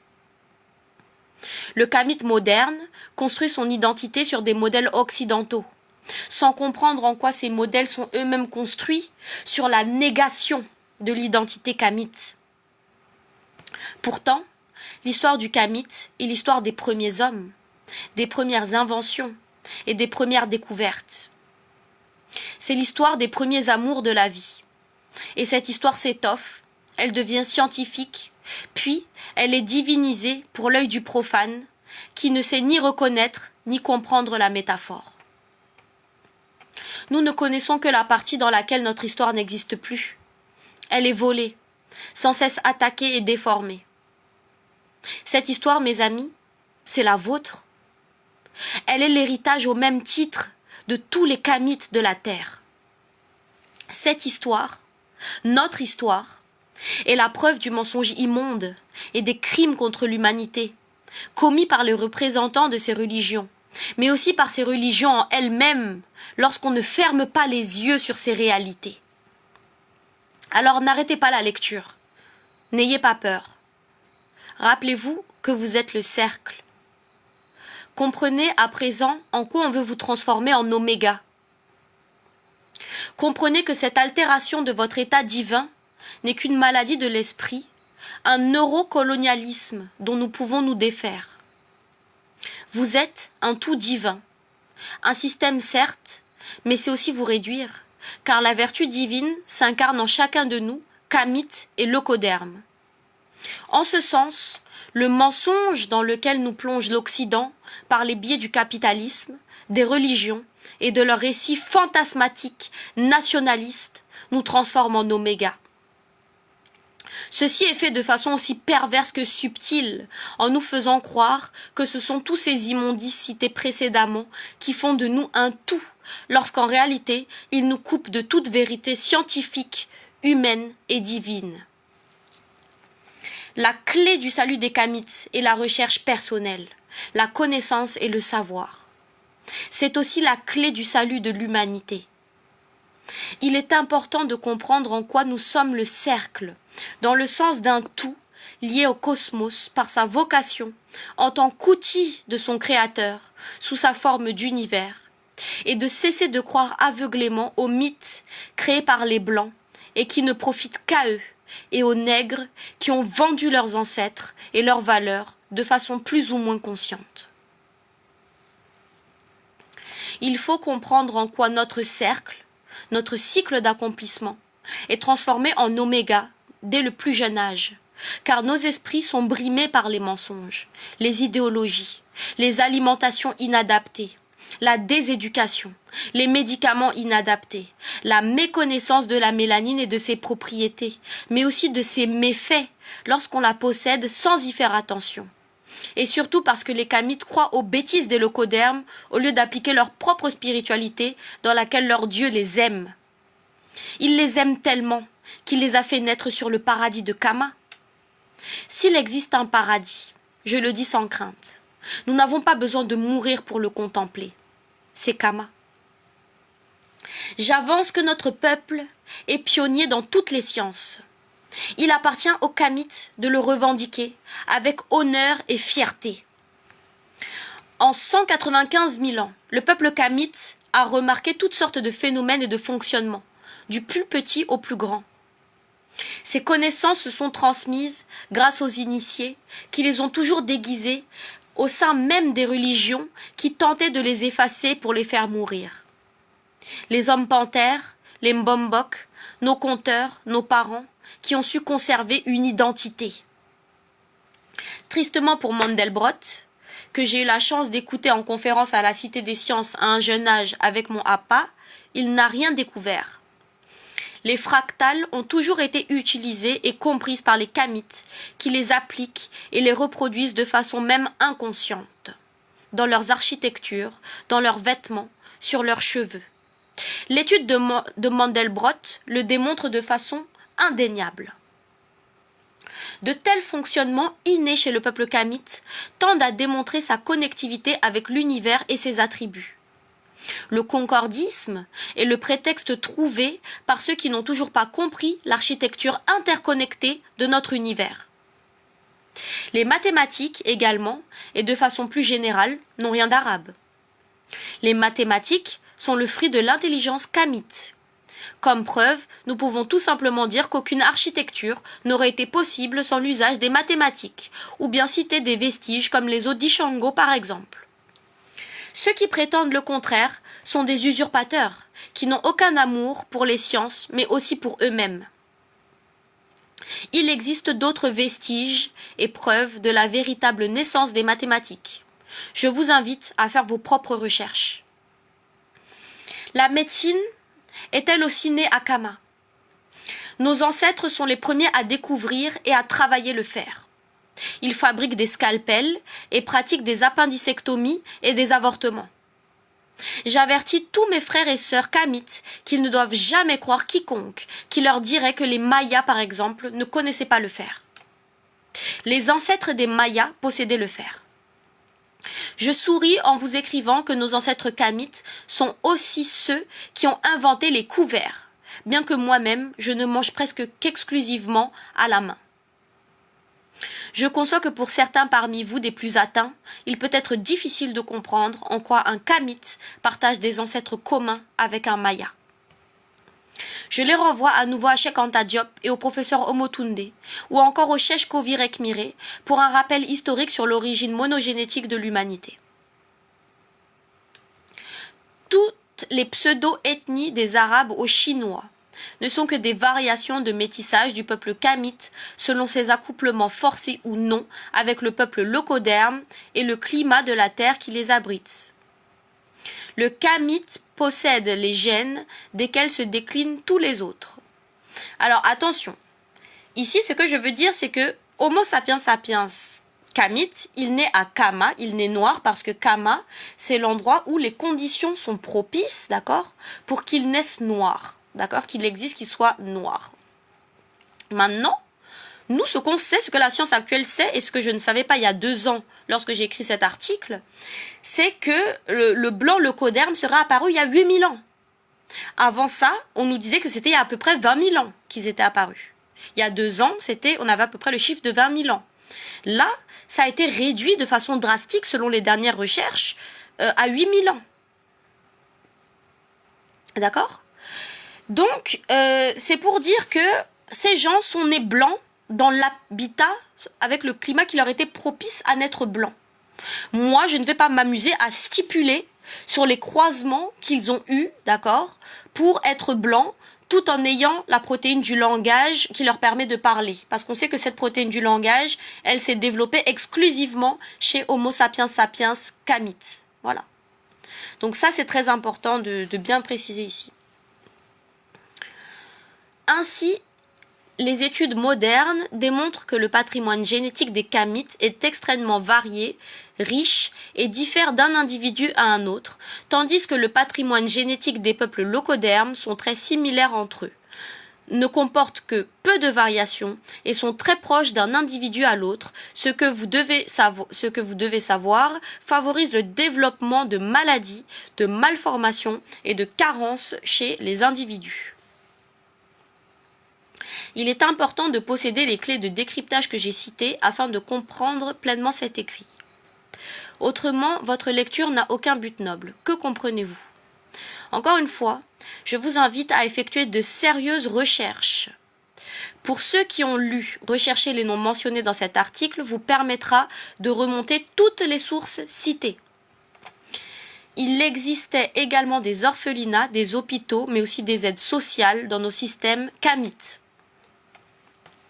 Dès lors que l'on comprend que le démos de démocratie ne situe que le peuple blanc, on comprend en quoi la démocratie n'est qu'une triste contrefaçon de nos systèmes kamites, sauf qu'au sein de cette démocratie, le kamite devient un nègre. Jamais le nègre ne pourra prétendre au statut de démos. Dans cette logique, toute forme de démocratie est inapplicable en terre kamite sur des populations kamites, car elle ne le considère pas comme faisant partie du démos. Je ne vous laisse pas ici en oméga, en référence à un cycle qui serait inachevé.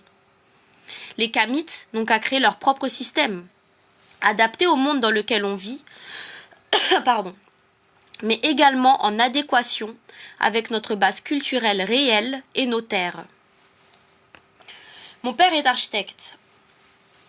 Il m'a appris que pour toute structure durable, il faut de bonnes fondations. Les kamites n'ont aucune bonne fondation. Nous nous appuyons sur des pseudo-fondations qui ne peuvent pas constituer une structure stable à notre développement, car ces fondations nous ont été détournées et déformées pour nous détruire. La mode également est née à Kama, c'est important de le dire.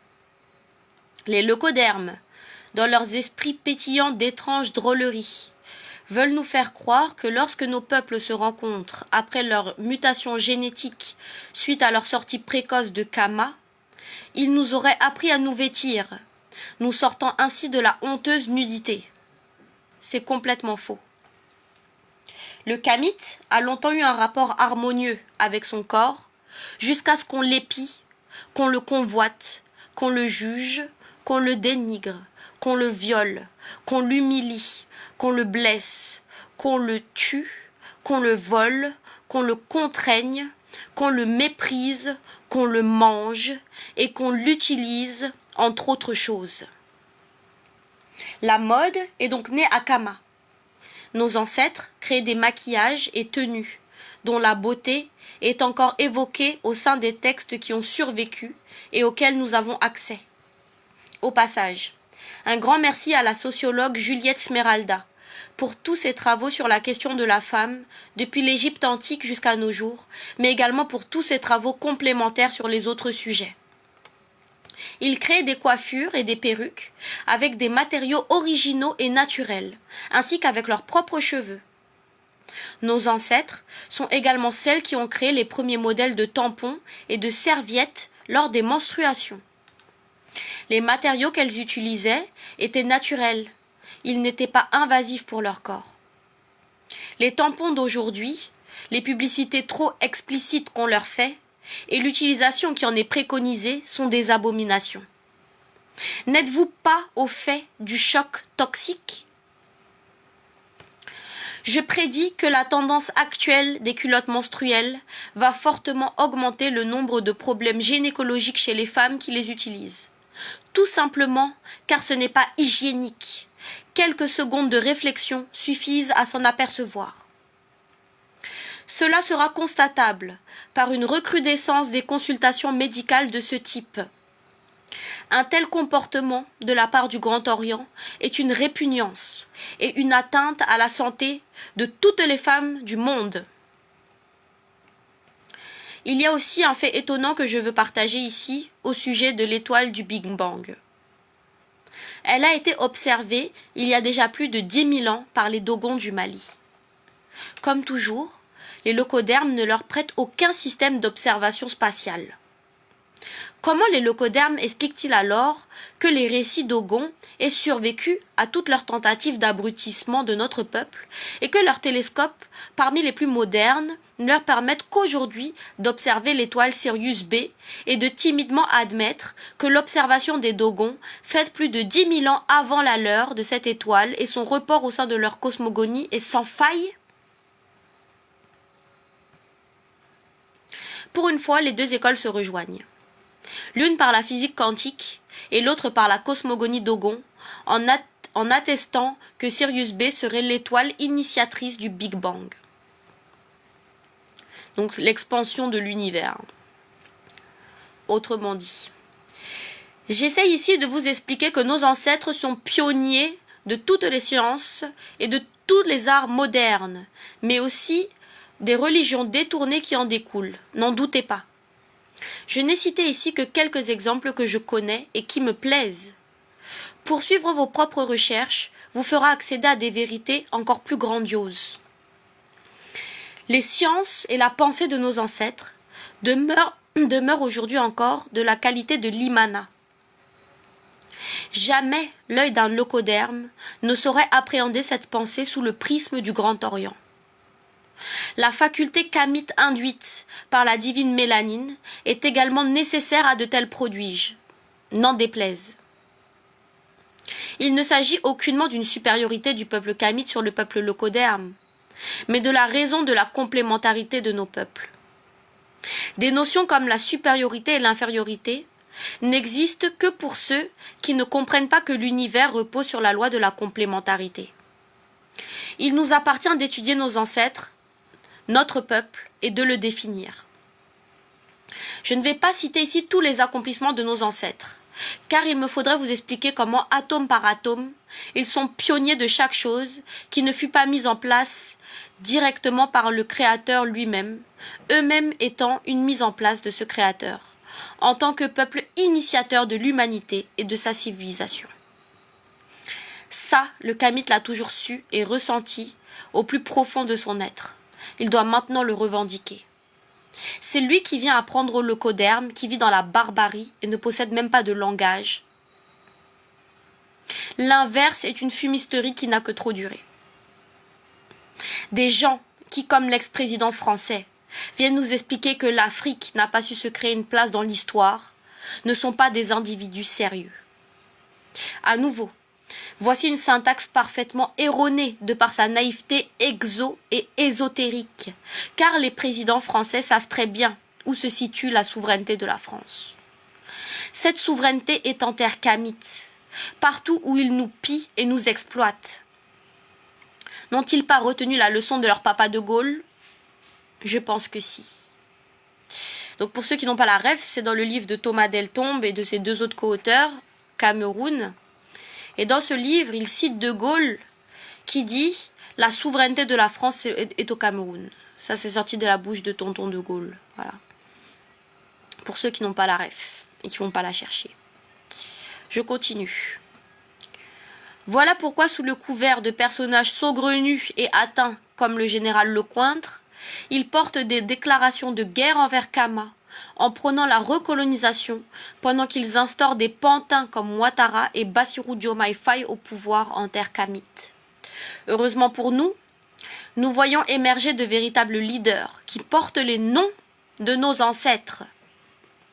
Il s'agit là d'un espoir pour la renaissance de Kama. Nous nous devons de les protéger et de les soutenir lorsque ceux-ci sont sincères. Kamite, il nous appartient de chanter les vestiges de nos ancêtres. Renseignez-vous, voyez-les, reconnaissez-les partout. Ils vous appartiennent, ils sont votre patrimoine. Pour finir ce développement, j'aimerais amener ici l'idée que la France, car c'est le pays qui m'a vu naître, et le pays que je dénonce dans cet article, mais aussi celui qui a vu naître ce fonctionnement de négrophobie systémique, eh bien la France a un double visage. J'aimerais au passage remercier Franco Lolia, notre frère kamite, qui se bat depuis plus de 20 ans pour la cause kamite et qui définit la négrophobie d'État avec simplicité et brio. Je vous renvoie donc à toutes ces explications à ce sujet. À présent, n'oubliez pas que nous tentons de répondre à une question que je vous ai posée plus haut. Vous vous en souvenez? Pensez-y. Nous arrivons à la fin de ce développement. Je reprends. Mon idée du double aspect de la France. La France a un visage de héros civilisateur qui n'est qu'une duperie. Et elle a son vrai visage. Pillarde, génocidaire, raciste, véhémente, menteuse, tricheuse, voleuse, manipulatrice, exotériste, ésotérique.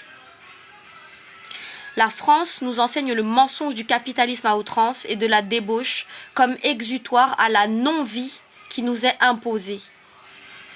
On remarque que la France est une version miniaturisée des États-Unis actuels.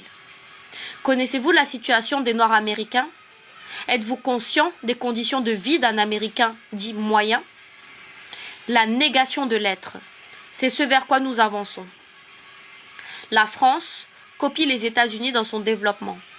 À l'heure actuelle, les deux États ne maintiennent que de légères différences dans leur fonctionnement et leurs idéologies. On le voit sur la population française, qui ose même se prétendre française de souche, et pense qu'il s'agit là de sa propre culture, qu'elle interdit à quiconque n'est pas français, blanc, de bénéficier, sans le rabaisser par une jalousie malsaine. Ces personnes ne savent pas que les peuples locodermes sont des cousins qui se détestent. Ils ne savent pas que tout en se haïssant entre eux, ils ont essayé de tuer leurs parents kémites, nos ancêtres. La France crache sur le peuple kamite ses propres enseignements de façon raccourcie, détournée, exotérée et corrompue. La France relègue le kamite à une sous-place de nègre. Sa valeur se jugera alors à sa capacité à se conformer aux différentes attentes et besoins des locodermes qui l'entourent. Le kamite doit réaliser qu'il est le seul maître de lui-même et de son destin. Il n'a aucun besoin, ni aucune raison de se soumettre à la perversité malsaine du locoderme. La vision occidentale nous dit que notre nom peut être du fait de la mode et que cela n'aura aucun impact sur le développement de l'être. L'école du Peul pense différemment. Elle interprète le nom comme un moyen d'activer la résonance de l'être et de faire appel à son essence. Là où l'école du Blanc place l'être et ses perceptions au rang de subversif, dénaturant ainsi l'individu en le rendant manipulable par la société occidentale qui prend le pas sur l'ordre naturel.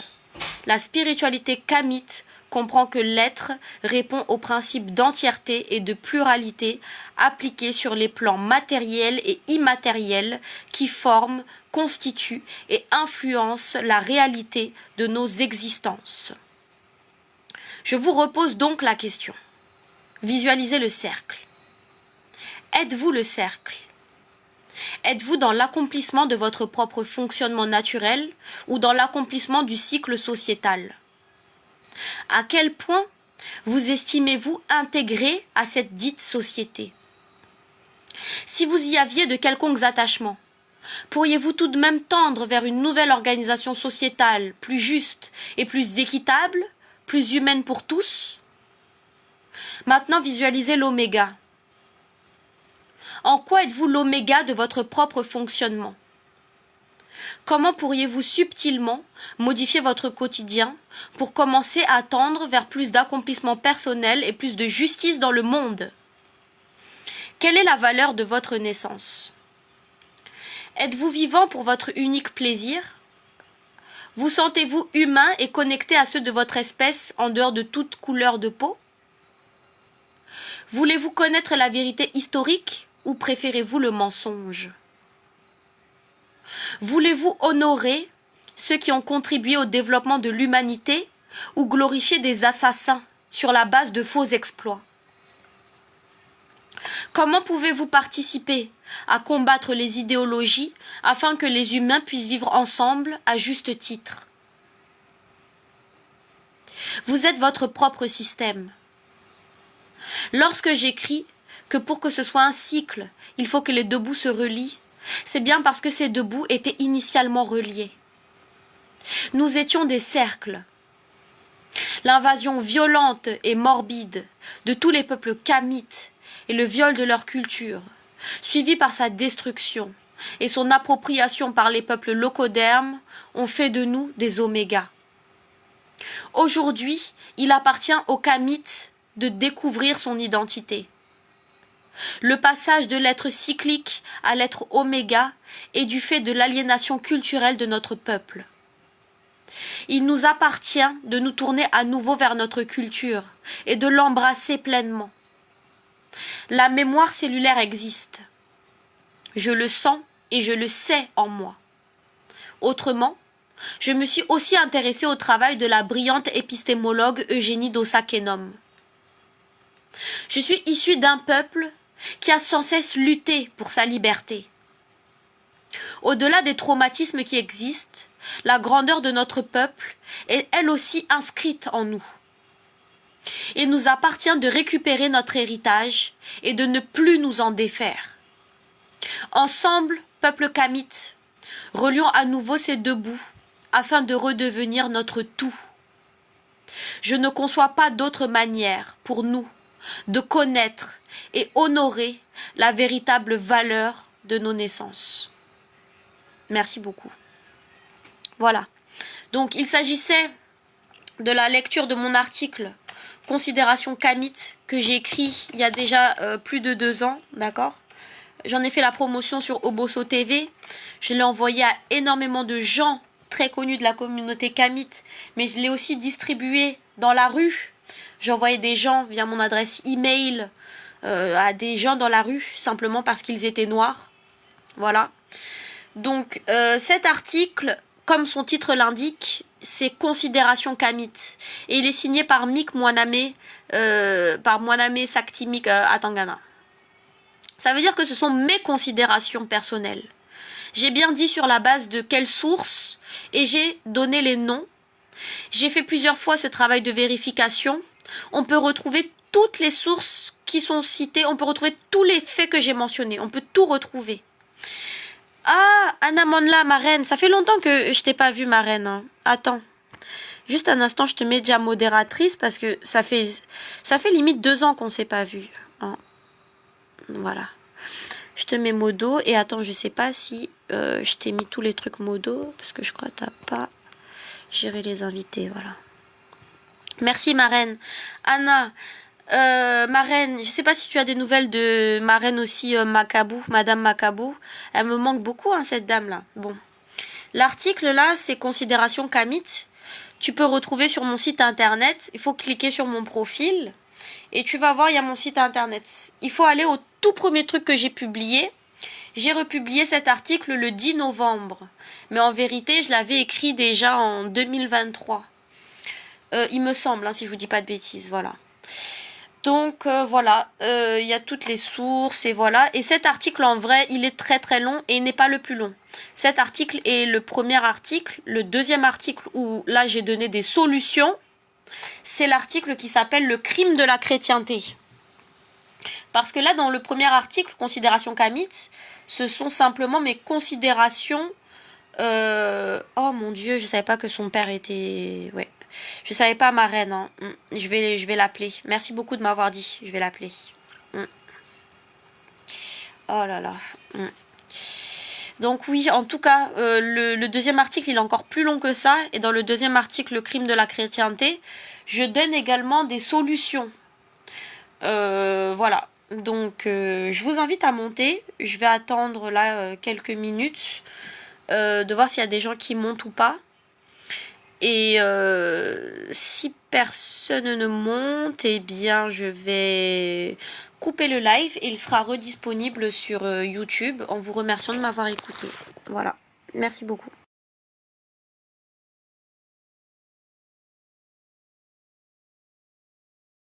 Ah Marraine, bah du coup pour accéder aux articles, vas-y monte Marraine. Pour accéder aux articles c'est sur mon site internet Marraine. Faut juste cliquer sur mon profil et après c'est le tout premier truc que j'ai publié. Et voilà, sur le site internet. Je t'ai envoyé une invitation.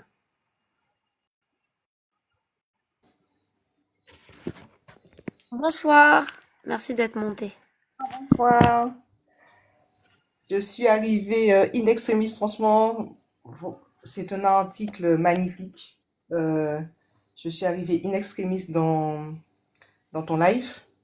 Je suis super contente d'y être arrivée. Il n'y a pas de hasard parce que moi-même, je travaille. Tu m'entends? Vous m'entendez? Oui, oui, on t'entend très bien, ma reine. D'accord. Alors, je disais que je fais des recherches notamment sur la langue dite créole. Et en fait, tu as dit un passage sur le créole là qui m'intéresse particulièrement, les créoles justement. Et ouais, je fais des recherches et c'est assez important de comprendre que la créolité, en fait, c'est une supercherie, en fait, hein, je dirais, qui arrive à son terme. Et notamment avec les travaux de Diolo Divial. Je ne sais pas si tu connais Maë. Il s'est inspiré des écrits de Dimon Barimbok pour pouvoir prouver en fait que nos langues viennent bien de l'Afrique et qu'on puisse se réapproprier en fait nos langues, quoi, en fait. Alors, je veux bien que tu mettes son nom dans les commentaires pour les gens, s'il te plaît, ma reine. Comme ça, moi-même, je vais tout de suite noter, parce que ce que tu dis, ça m'intéresse beaucoup. Effectivement, la méthode Kuma, ma reine, ça a permis non seulement de démontrer que toutes ces langues, c'est des langues qui viennent d'Afrique, mais on a démontré ça aussi pour l'arabe, on peut le démontrer pour le japonais, pour le chinois, pour le français. Donc, ça va vraiment très très loin. Merci beaucoup, ma reine. Je note tout de suite le nom. Alors, il vient de sortir Wushikam 2, que si ceux qui sont intéressés peuvent aller voir sur le site de Narmer. Ah mince, j'ai mal écrit. Wushikam, c'est avec un K, le deuxième c'est un K. Wushikam. Le deuxième vient de sortir et je suis en train de l'attendre avec impatience. Ok, ma Donc, reine, bah là, je suis en train de noter. oui, rappelle-moi le nom Vas-y, hein, de... je Est-ce que tu t'écoute. peux noter aussi pour moi le nom de ton site dont tu as parlé pour aller voir les articles, s'il te plaît? Bien sûr, c'est considération Kamit. Considération Kamit. Ok. Voilà, oui. Parce que je peux pas prétendre que c'est autre chose que mes considérations personnelles, hein. Mais c'est D'accord. basé quand même sur mon travail de recherche. Mais je ne prétends pas être une grande intellectuelle ou quoi, hein. C'est simplement, Non, mais voilà, là, sur là mes déjà, recherches. tu as fait, oui, d'accord, tu as fait des recherches, tu as quand même tu t'es quand même basé sur des sources, en fait, des sources scientifiques. Donc, il n'y a pas de souci. Il n'y a pas de souci. Tout à fait, ma reine, ouais. Tout ce que j'ai dit, c'est sourcé, ouais, ouais. Voilà. Condition. considération kamite. Ok, très bien. Donc, j'irai voir. Merci beaucoup, Black King. Donc, c'est juste ce que je voulais dire parce que franchement, plus je lis et plus je me rends compte du colonialisme qui a été aussi, enfin, qu'a subi nos langues en fait, quels qu'ils soient, hein, quelles que soient les langues. Surtout euh, par rapport à la France, parce que l'Angleterre, la Russie, tout, en fait, tous les autres ont un autre fonctionnement. Ils n'ont pas génocidé les cultures des autres, mais c'est vrai qu'ils ont mis en avant leur langue, mais ils n'ont pas génocidé comme la France. La France, elle prend tout en fait, elle prend tout, elle prend tout, elle ne laisse rien. Voilà, c'est ce que je voulais dire ce soir. Bah, tu fais bien de le dire, ma reine, parce que tu as tout à fait raison. C'est une situation qu'on ne peut plus cacher, qu'ils ne peuvent plus cacher. Et moi, c'est pour ça que j'ai écrit cet article. C'est pour la communauté, oui, mais c'est surtout pour la jeunesse en vérité. C'est pour les enfants de la communauté auxquels peut-être les parents, ils voient que bon là, le gamin, il a entre 13 et 15 ans. Il peut comprendre des choses. Et surtout, cet enfant-là, normalement, c'est un enfant de la diaspora. C'est-à-dire que c'est un enfant qui va être baigné dans la culture, l'école française, j'ai envie de dire, dans la falsification historique de lui, son histoire, et dans la dévalorisation de son histoire. Et cet article, il est censé lui faire prendre conscience de là où il est. Il est censé l'inviter à la recherche en lui faisant comprendre que, écoute, là déjà, gamin, au lieu de regarder des boobs dans les dessins animés, je sais pas quoi, tu peux déjà regarder tout ça, faire ces recherches-là, et te rendre compte de où tu es en fait. Et de comment on te manipule, comment on te maintient dans l'abrutissement, dans l'asservissement, par la sexualité, parce qu'en plus, les jeunes, on connaît les hormones, donc c'est très facile de pervertir un jeune comme ça, et sachez qu'à l'âge adulte, ça ne change pas. Le comportement de l'individu n'est pas corrigé à l'âge adulte. Il reste dans la déviance sexuelle, en fait. Voilà. Et il n'a toujours rien appris. Il est toujours manipulé et manipulable par les mêmes choses. Voilà. Donc ça, c'est un véritable problème. Les hommes, ils sont quand même une force créatrice dans notre monde. C'est-à-dire que l'homme masculin a le pouvoir de façonner, de créer, de construire. Je dis pas que les femmes ne peuvent pas le faire. Je dis que c'est la propriété quand même de l'homme à la base, de matérialiser, de façonner la matière. Voilà.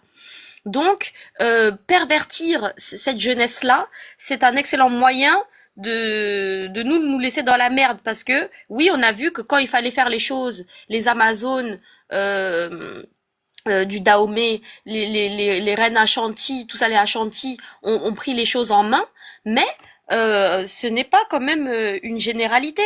Et elles auraient dû pouvoir compter, et d'ailleurs elles ont pu compter pour le cas des Ashanti, sur les hommes masculins de cette communauté-là. Donc cet article, j'ai vraiment écrit ma reine pour les jeunes, tu vois, qui ne sont pas au courant. Qu'est-ce que c'est qu'un kamit? Pour quelqu'un qui demande, ou même pour ces blancs là qui viennent toujours nous demander qu'est-ce que c'est qu'un kamit, à la base j'ai écrit ça parce que moi-même je m'interrogeais et donc j'ai dit que, écoutez, moi je suis quelqu'un qui vient, comme vous tous, se revendiquer kamit. Donc voilà ce que j'ai compris pour moi, ce que c'est qu'être kamit, et voici moi mon engagement et mes revendications personnelles en tant que kamit.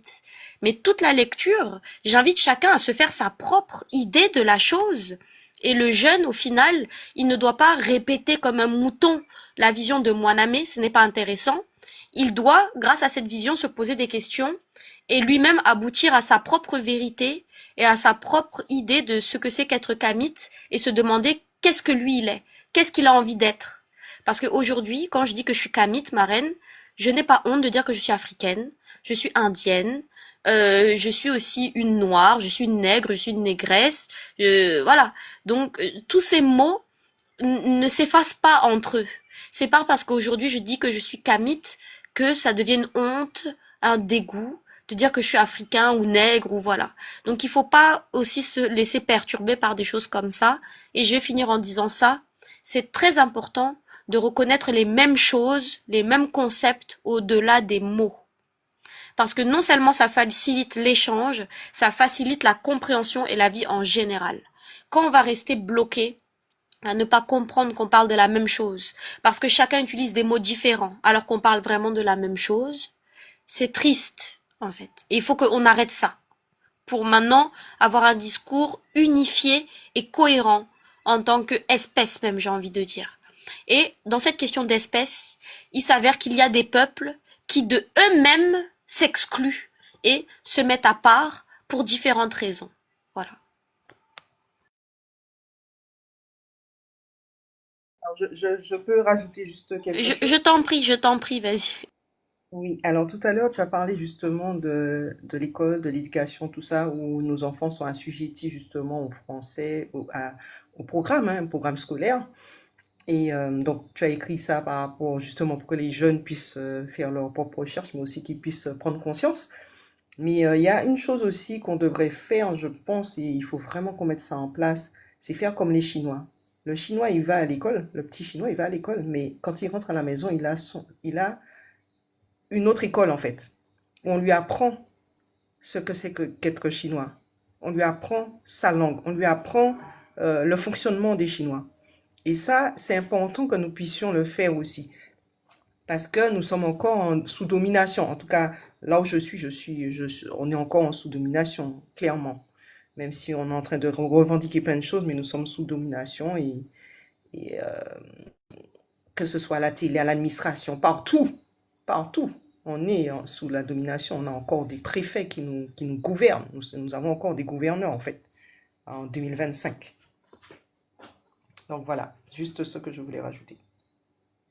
Et encore une fois, merci pour l'excellent travail que tu mènes, quoi. Bravo. Merci à toi, marraine. Merci beaucoup à toi, marraine, d'être montée, d'avoir dit tout ça. Tu sais, tu dis que tu rajoutes une petite chose. Pour moi, tu rajoutes pas une petite chose, tu rajoutes quelque chose de crucial. Parce que moi, j'ai raconté tout ce baratin, et toi, tu viens de dire concrètement, ton baratin, on l'applique en faisant une école. Et voilà. Donc là, tu viens apporter l'aspect concret, tu vois. Donc c'est une contribution primordiale. Moi, je te remercie vraiment du fond du cœur d'être montée, marraine. Je te laisse clôturer si tu veux dire quelque chose. Et sinon, bah, je vais couper le live en vous remerciant. Et la vidéo sera disponible sur YouTube. Eh bien, ce que je peux dire en conclusion, c'est continue le travail que tu fais parce qu'il est vraiment important, il est crucial, comme tu le dis si bien, et d'avoir une jeune qui fait ce travail-là, c'est important parce que ça parlera sûrement plus à la jeunesse que quelqu'un de plus vieux en fait. Donc, juste t'encourager pour ce que tu fais. J'avais déjà vu la portée de tes paroles la fois où on s'est rencontrés justement avec Macabou. Et bon, c'est vrai que je n'ai pas forcément tout le temps la possibilité de venir dans tes lives, mais chaque fois que je prends juste un petit bout, c'est incroyable, quoi. Incroyable.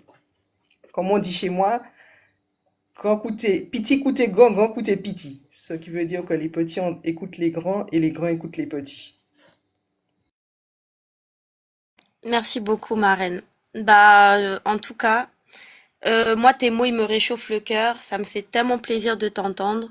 Donc, j'espère qu'on pourra bientôt se retrouver avec Madame Macabou. C'est très important aussi parce que c'était vraiment des bons moments où on a beaucoup échangé, on a beaucoup appris sur la mélanine. Moi, j'ai appris à vos côtés aussi pendant ces soirées-là. Merci beaucoup, marraine. Bon, bah, je vais finir le live, hein, je vais clôturer le live. Et comme j'ai dit, je vais appeler la reine Macabou.